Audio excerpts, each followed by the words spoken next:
Hey guys, welcome to Denny's. Today, we're going to be going over what I believe are the top 5 weapons you should have your eyes on before the August 1st content update comes out. More specifically, which weapons and why they are so good and why they are worth farming for. Before we get into the 5 weapons of choice today, guys, we have a community Discord. Link is in the description if you want to join. Also, remember to like the video if I helped you at all. Comment any feedback you've got, as this is a new video concept I am trying out.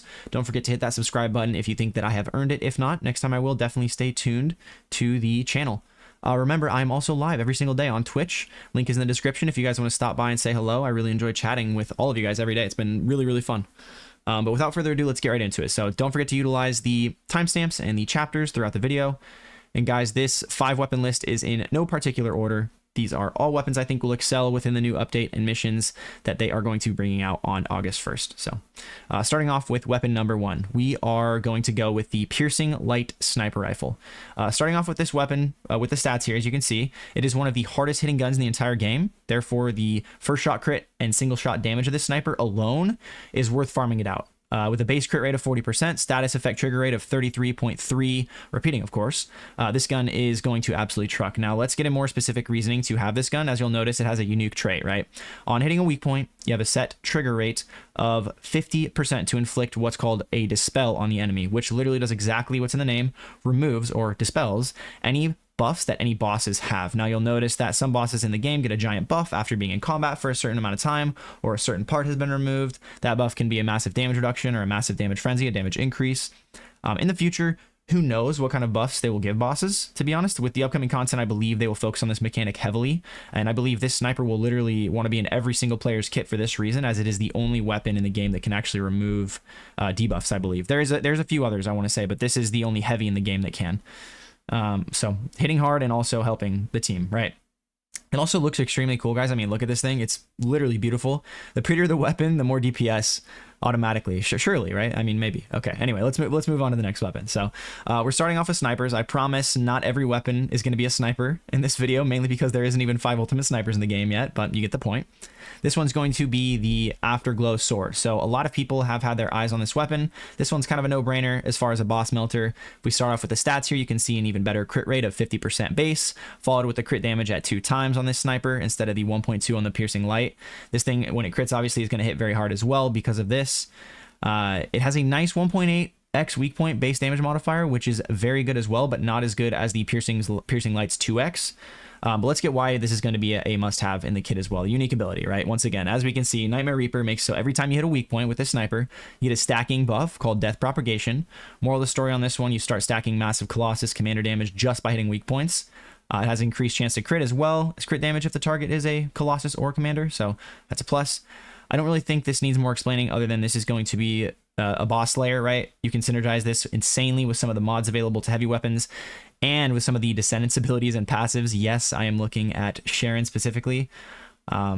Also, another absolutely beautiful looking weapon. Can we please get a W in the comment section below for this art team, because I'm in love with some of these designs. Snipers look amazing in this game so far.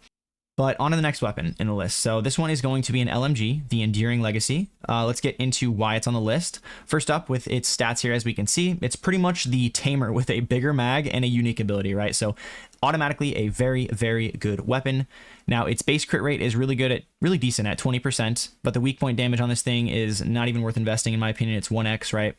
This gun is all crit and hit chance and damage due to this, but the main reason, other than its straight up high damage profile, is of course the unique ability. I have a special place in my heart for this one because I'm a major Lepic fan.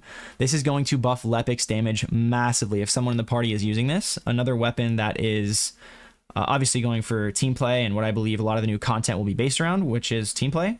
We can see here every hit with this gun not only increases your status effect trigger rate, but also applies the debuff quenching, which stacks 30 times at the base level, unupgraded unique ability. And if you can keep it stacked at the base level, you get a 29% fire resistant shred effect going on whatever enemy you are fighting, meaning Descendants like Blair and specifically Lepic get to have an absolute field day with some of the bosses, right?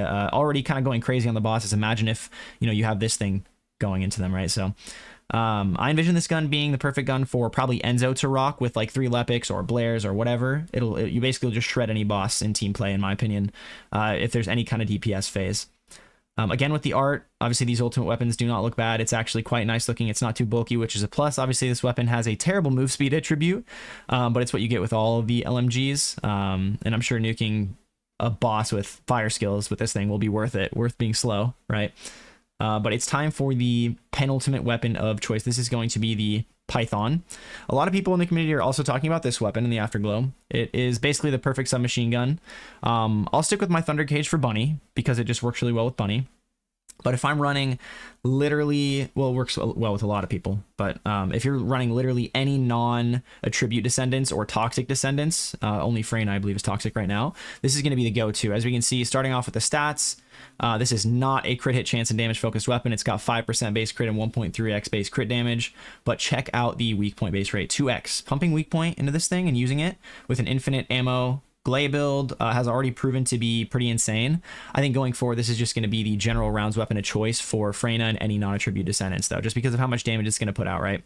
We can see the reasoning behind this by checking its unique ability here, as we are inflicting the debuff Prey.